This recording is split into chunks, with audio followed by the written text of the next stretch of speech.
let's talk about real estate in your IRA. So Okay. Your IRA is going to own the real estate. All right. And let's say you go put a tenant in. The tenant's going to pay the rental income back into your IRA. Now, let's say there's a problem with you have to have the plumber come out or the roofer come out. The IRA owns the real estate. And so there's an important thing that you don't want to commingle your personal funds with your IRA funds. They need to be two separate. They're two separate tax IDs. So if you have to pay the plumber or if you have to pay the utilities, the water, the sewer, the gas, the insurance, the property taxes, that'll need to come out of the funds from the IRA. So you need to make sure you've got the proper funds in the IRA before you do something like this. Correct. Okay. Correct. Yeah. So let's say you bought a house for $100,000. You might want to leave a couple extra $3,000 or $4,000 in there to pay the water, the sewer, the gas. And what you do with that is you'll call us and you'll say, hey, here's my utility bill. Please pay it, and we'll pay all those bills on behalf of your IRA, and then we'll keep track of it, and you'll have online access. So we're kind of think of us as the bookkeeper for your real estate property that's owned by your IRA. That's pretty nice too. It's like a little like property management, kind of a little too. Sort of. We're very passive, so we don't do anything without your instructions. But as long as you instruct us to pay, you could tell us to pay 50 bills that month, and we will. And we don't charge extra for that. Well, that's pretty nice. Yeah, we could talk about our fee schedule later. Excellent. Okay. Yeah. So our fees, we were built by investors for investors, and I didn't want to nickel and dime everybody on every little transaction. So we have an encompassing fee schedule. So we're based on the amount of funds that you send us. So if you send us $100,000 and you have 2 assets in there, there's a price range for that. If you send us $1 million, there's a price range for that. Because usually, rule of thumb is the more assets that we have for you, the more activity it'll be. So that's why we're a tiered approach, but we're a flat approach. And we also, one of the things that we did early on, I was a client of another custodian, so I understood how challenging it was to get through their process. And a lot of it was you would have to pay expediting fees to get things done. Well, we don't have any expediting fees. We will still process same day. And we have a cutoff by, I think it's noon, but if you call me at 3 and we can make it happen, we still do. Yeah. It's pretty nice, pretty flat, and it gets, Yeah. The whole nickel and diming thing, there's no way to build a business anyway, is it? It's tough. Yeah, sure. 20 years you've been doing this? 12. 12, okay. You've been in for 20 years. I've been investing. I thought about it this morning. I've been investing, I think, for 24 years. Wow, holy cow. Yeah, my first transaction was a tax lien and tax deed inside of my IRA. IRA. No kidding. Yeah. And one of the reasons I chose that asset class in the beginning was because I was a single mom and broke. And so tax liens or tax deeds, it's a lower point to entry versus buying a rental property. Now, can I ask, when you did that, so you did it within your IRA, how did you know about the whole IRA thing? This is a great question. I had attended some sort of seminar, and it was a seminar to, explain this thing, but then it was also, but for another, whatever, $2,000, $4,000, we'll teach you even more. Yeah, well, I didn't have that to spend, so I just absorbed everything, and then I, started to do all my research, and I figured it out on my own without their help. But I've paid for a lot of classes over the years and paid for expertise because I truly believe in mentors, and I call it my R&D department, my rip off and duplicate. So if I can learn from you faster than learning it on my own, I'll pay you for that knowledge. It makes sense. But back in the day, I couldn't afford to pay for that knowledge, so I was just figuring it out on my own. R&D, rip off and duplicate. Yeah, my R&D. That's smart. And I R&D'd that from my friend. Why not? From Entrepreneur. If it works, it works. Yeah. That's great. Okay. Yeah. I love real estate as an asset class because it's so broad. You can have real estate can be, we think of a rental property or we think of houses, but it can be commercial property. It could be raw land. It could be mineral rights. It could be a marina. You can rent a boat slip. You could have a RV park. You could even have air rights and water rights. Mobile home parks, mobile homes. I'm sorry, air rights? I'm just curious. Yeah, you could have. What is that? You could own air rights. I think there's one down at, I think. So whatever's here out there, I happen to get. So let's say that we were in, I think this happened in Cleveland actually, and it was one of the first times where something was built by Tower City, I believe, and they had to get special zoning to build a bridge over something. Oh, very nice. So that would be, I guess, air rights, sure. The right to build on top of a You're in my airspace. Possibly, yeah. And water rights are huge, similar to mineral rights, and there can be different layers too. Like you could have surface rights, water rights, mineral rights. Well, it sounds like you mentioned a whole other slew. So you probably dealt in or with clients a lot of these different those are types of those are real the fun estate. accounts. We have the normal bread and butter, rental properties and stuff. But we do have some unusual pieces of property, which would include properties in foreign countries. We're doing one right now where a woman is buying property in Rome. So consequently, one of my staff is going to close the deal over there in Rome, Wow. June 12th. So, But they're happy about that. Yeah, that really stinks having to go to Rome.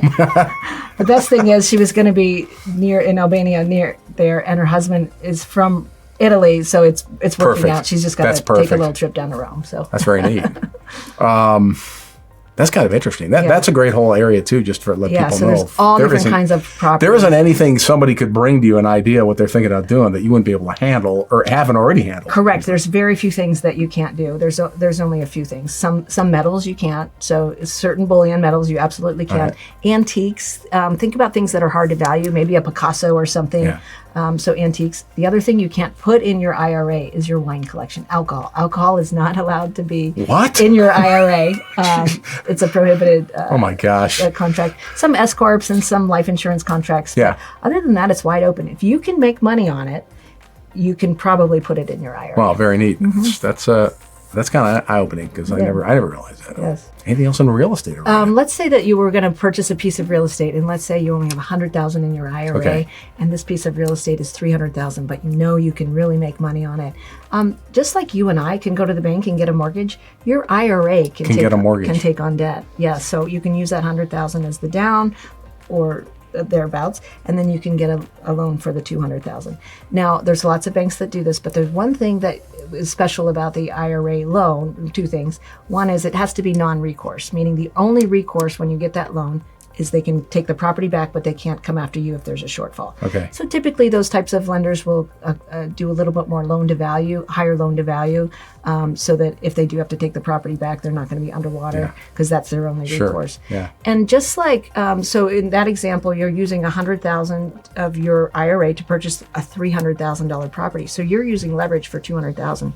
So the IRS says, hey, your IRA was only $100,000, you're using $300,000 of purchase power. We're going to charge you a little bit of tax on this levered portion, and they call that unrelated debt financed income. And so it's a calculation that your CPA will help you with, and then there's a form called 990T that you'll have to do, and you'll pay a little taxes on the leverage portion. You know the names of the forms and everything right off top of your head. Yeah, You've done this a lot. I've done this a few times.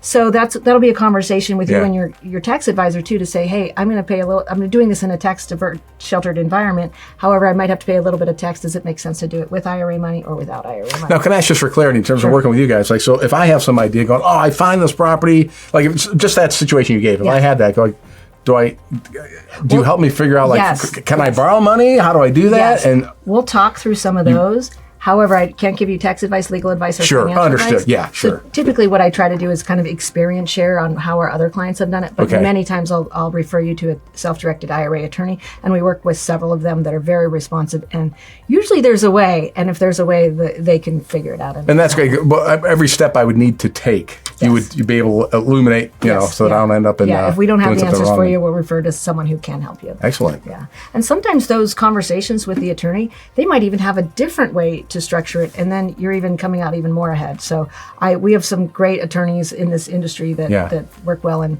help you figure that out. What's another way I can get real estate involved in my IRA? And You could do farmland. All right. Yes. Real estate, farmland.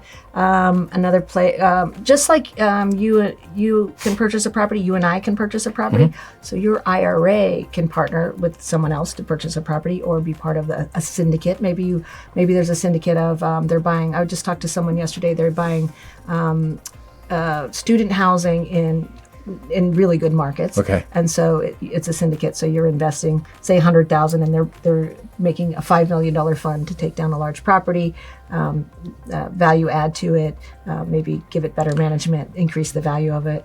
And so you can invest in a piece of a property too. can I ask, from their viewpoint, the partners you're investing with, is there any plus or negative to the fact that it's your IRA that's investing? I mean, does it matter? Sometimes, though, mostly they care whether you're an accredited investor or not. Okay. So it's whether you have cash or IRA, Doesn't matter. it doesn't matter. Okay. And some funds can only take on, let's say they can take on 100 investors, maybe only 30 of them can be IRAs. So you'll want the fund manager will know. Okay. Yeah. All right. What are ways that I can't get involved with real This estate is and a IRA? great question. So there are a few prohibited transactions. Okay. So your IRA is designed by the IRS to benefit you when you retire. So it's not to benefit you today. So you can't buy rental property and live in it. You can't buy a right. vacation home. You can buy a vacation home for rent, for income, but not for you to use. So there is a self-dealing All right. aspect. With that said too, let's say you buy a rental property and let's say you're a plumber by trade.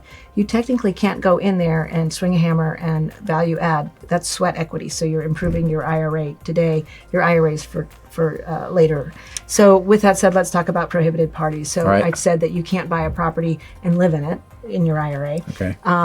Now the prohibited parties are you, your spouse, a fiduciary, which I'm maybe a fiduciary if I'm running your IRA, your lineal ascendant, so your parents, and your lineal descendant, your children. So you can't buy a property and rent it to your son, but you can buy a property and rent it to your nephew, your cousin, your uncle, any unrelated third party. So it's just a lineal ascendant and descendant. Stay away from. So there's things you can't do, but then there's kind of ways of getting around that a little bit, right? Usually a really good attorney can help you figure it out. But there are some that are definitely prohibited. So one example, and this is a personal example of mine, I was purchasing a property and I knew that I wanted to stay there in the summer, like a lake house. I also knew that I was going to put a ton of money into it. So I did that outside of my IRA because I want the tax deduction of all the improvements that I'm getting. Sure. And I also want to stay in it. And I also, my mom stays in there in the summer too. Okay. So that one for sure I wanted outside of the IRA just because I needed personal use and I had family members wanting to live in it. So there are some things that the IRA, real estate things, the IRA can't handle, but most everything else. Yes. It's a pretty good play. It's an excellent place. Mm-hmm. Is there anything else from the real estate story? You covered a lot. Well, That's good. I guess property. This isn't necessarily real estate, but it's property owned. We've had someone purchase German Shepherd puppies, and then have them trained, and then sell them to the police stations once the puppies were grown and trained. So anything you can make money on. There was a gentleman in Lorain County who purchased pigs in his IRA in his spring. He's got to love going to the club with the old guys and talking about how his investments are going. What are you into? Oh, he sells them in the fall.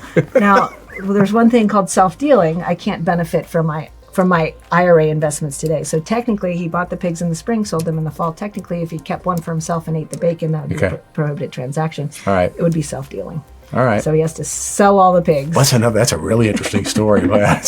We do have some fun stuff, but there's a lot of, You got to get one of those on your website. Just have Wilbur or Eddie or one of those well-known pigs from the. And one of them, I grew up on a farm, so some of the things we would go to auctions and Black Angus was big, and so some of these Black Angus were going for big money, or also the sperm from the Black Angus, or think of racehorses.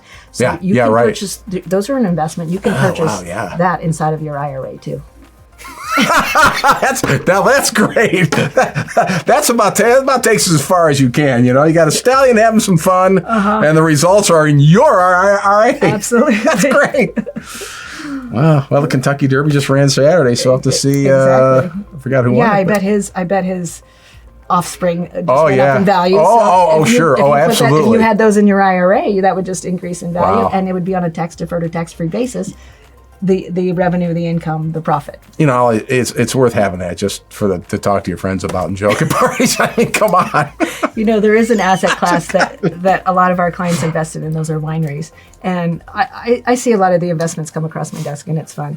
And the wineries, typically, their returns are not that big, but it does make for a great cocktail conversation. Sure. I have a winery in my IRA. Yeah. But some of the profits on the wineries have not been good. Come on. They're wine drinkers. That's all that matters, Yep.